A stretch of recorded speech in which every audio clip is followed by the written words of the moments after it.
300 kits scolaires distribués aux enfants de la communauté Rasta et aux enfants des familles démunies en cette rentrée scolaire 2021-2022. Ces effets didactiques sont destinés aux écoliers du CP1, cours préparatoire première année, et CM2, cours moyen deuxième année, sont composés essentiellement de cartables contenant des cahiers, des ardoises et des stylos.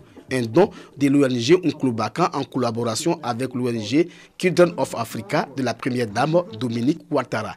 Il s'agit de soulager les différentes familles et de permettre aux écoliers d'effectuer une bonne rentrée des classes. Nous essayons de longer le bras de la première dame qui est l'ONG Children of Africa qui est notre partenaire. Mais nous voulons aussi que les autorités de la ville nous soutiennent, nous encadrent parce que ces enfants ont besoin d'encadrement. Je promets d'avoir l'entrée en 6e. Des ONG sœurs et autorités locales saluent cette action de solidarité. Les parents, avec cette pandémie, n'ont pas de grands moyens. Et si cette âme généreuse a pu arriver avec des kits scolaires, vraiment cela nous va droit au cœur. Nous sommes d'autant satisfaits que ces enfants même sont heureux. Et nous, notre joie provient de la joie des enfants en tant que protection sociale. Le soutien, c'est permettre aux enfants de pouvoir être bien scolarisés, permettre aux enfants de progresser dans de très bonnes conditions, mais aussi que la relève soit assurée. Ce que nous avons vécu comme galère, les enfants ne doivent pas le faire. C'est pour cela que les bus sont arrivés à Boaké. Les bus sont gratuits pour tous les enfants. Un enfant ne doit pas payer de bus.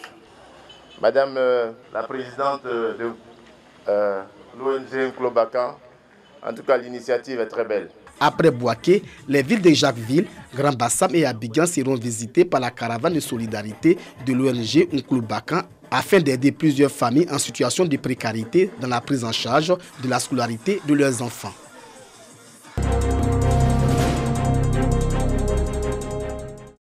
Forêt classée de Aouia, Dimbokro, région d'Inzi. 4500 hectares de couverts forestiers. Dans le cadre du PIF, programme d'investissement forestier, les femmes des villages environnants regroupées en associations exercent leurs activités agricoles. Il s'agit de lutter contre la déforestation et favoriser l'autonomisation de la femme rurale. Ces femmes du monde rural bénéficient de l'encadrement de l'association Malébi. Si normalement on veut aider les femmes, quand elles commencent une nouvelle parcelle, il faut les aider. Il faut les aider pour le nettoyage, il faut les aider quand elles viennent pour avoir quelque chose à manger. La Covid-19 a eu un impact néfaste sur les activités de ces femmes. Difficultés liées à l'évacuation de leur production agricole. Ainsi, accent a été mis sur les moyens de contourner ces obstacles. À cet effet, des modules de formation ont été dispensés. En guise d'encouragement, la Banque mondiale leur fait don d'un véhicule. Donc le camion qui est juste derrière moi est un don que la Banque mondiale fait à l'association Malébi pour réduire la pénibilité dans le travail des membres de cette association. Au nom des femmes qui travaillent avec Mme Malébi, je le dis grand merci. Grâce à elle, nous avons cru en nous-mêmes. Ce camion permettra de réduire la pénibilité du transport des productions agricoles de ces femmes qui œuvrent pour la reconstitution du couvert forestier ivoirien.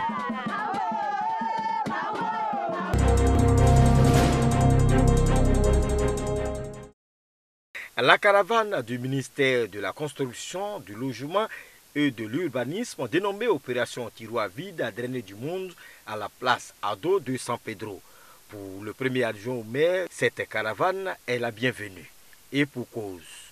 La ville de San Pedro présente un désordre urbain, voire un paysage déstructuré par les habitats spontanés, encore ruraux par endroits, avec de nombreux lotissements anarchiques.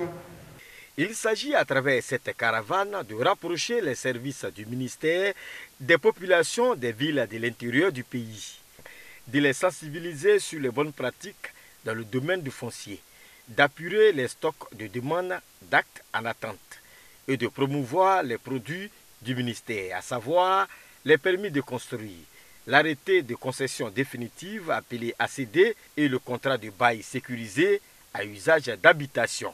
L'État est propriétaire, mais nous sommes les gardiens de cette terre et je pense qu'il était important que nous sachions ce qui est notre responsabilité. Nous, les Koulmens de San Pedro, on n'a pas appris, on ne nous a pas conseillé. Alors si l'État a décidé de nous apporter ceux qui connaissent ce droit, moi ça ne me va droit au cœur. Parce que je n'ai pas besoin de me jeter dans des problèmes. Répondant à la préoccupation du premier adjoint au maire, le directeur de cabinet adjoint préconise une rénovation du noyau urbain de San Pedro. L'anarchie dans la construction et la faiblesse du contrôle des constructions au niveau local, ce qui engendre la prolifération de tout ce qui est quartier précaire, particulièrement à San Pedro.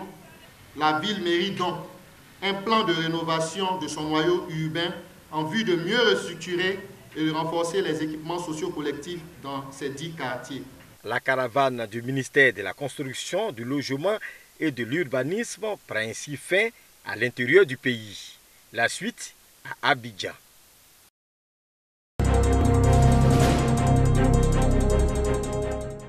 Quand je voyais les fermes des agriculteurs, des éleveurs, je voulais être comme eux, je voulais en avoir. Le rêve de Modeste, devenir agriculteur. Aujourd'hui, c'est chose faite grâce au Centre de formation agricole et rurale de Niofouin CFA, à 60 km de Korogo sur l'axe Korogo-Bundiali où il sort diplômé. Comme lui, ce sont 28 jeunes, dont 7 filles, qui reçoivent leur certificat de fin de formation après 2 ans d'apprentissage théorique et pratique. C'est une première promotion d'agri-entrepreneurs prête à affronter le marché. Merci à nos différents formateurs. Pendant 2 années, vous avez accepté de nous montrer votre savoir. Sachez qu'à la sortie d'ici, nous allons l'appliquer sur le terrain parce que nous sommes des hommes et femmes de terrain.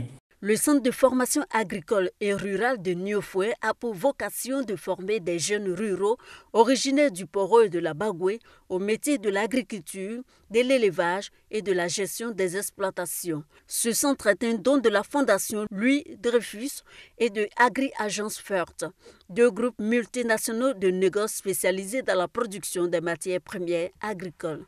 L'objectif de cette école, c'est de pouvoir s'auto-employer en vue donc de pouvoir générer plus de revenus dans le futur.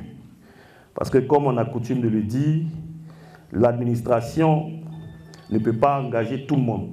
Nous formons des futurs leaders du secteur agricole car nous rêvons tous d'une agriculture moderne et mécanisée, une agriculture qui crée une autosuffisance alimentaire et où les jeunes agriculteurs ont des acteurs viables au fond de développement.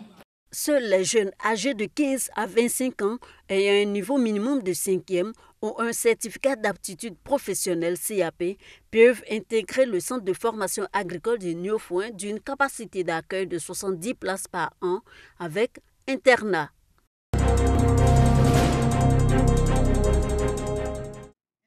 Campagne d'information et de sensibilisation sur l'hydrocéphalie et les malformations du tube neural. L'accumulation anormale des liquides cérébro-spinal responsable de l'hydrocéphalie. Le cerveau et la moelle épinière se forment pendant la période fœtale où ils ont l'aspect d'un tube qui se forme au 28e jour de la vie intra-utérine. L'absence de fermeture de ce tube est responsable de malformations. Ces anomalies sont soit au niveau de la tête, encéphalocèle, ou au bas du dos, spina bifida. Les signes de l'hydrocéphalie et des malformations du tube neural.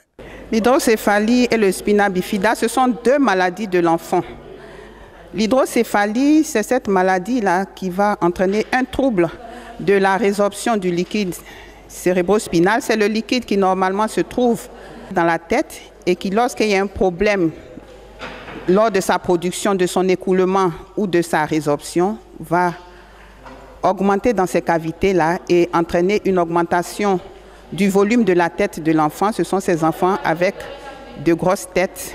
Quant au spina bifida, c'est une malformation du système nerveux qui va entraîner une absence de fermeture des vertèbres par derrière, et donc le système nerveux va sortir à travers cette ouverture, et le pire c'est que ça entraîne des paralysies aux membres inférieurs. Comment traite-t-on ces maladies et les précautions à prendre pour les éviter? De temps en temps, prendre l'acide folique, voilà. Et pour les enfants qui sont déjà atteints, ce n'est pas une fatalité, il existe des structures de prise en charge. C'est vrai que c'est coûteux, Mais il faut toujours quand même se faire identifier et se faire accompagner. Cette campagne est de l'ONG Espérance Hope qui aide les enfants atteints de l'hydrocéphalie, des malformations du tube neural, les orphelins et les enfants en situation de handicap.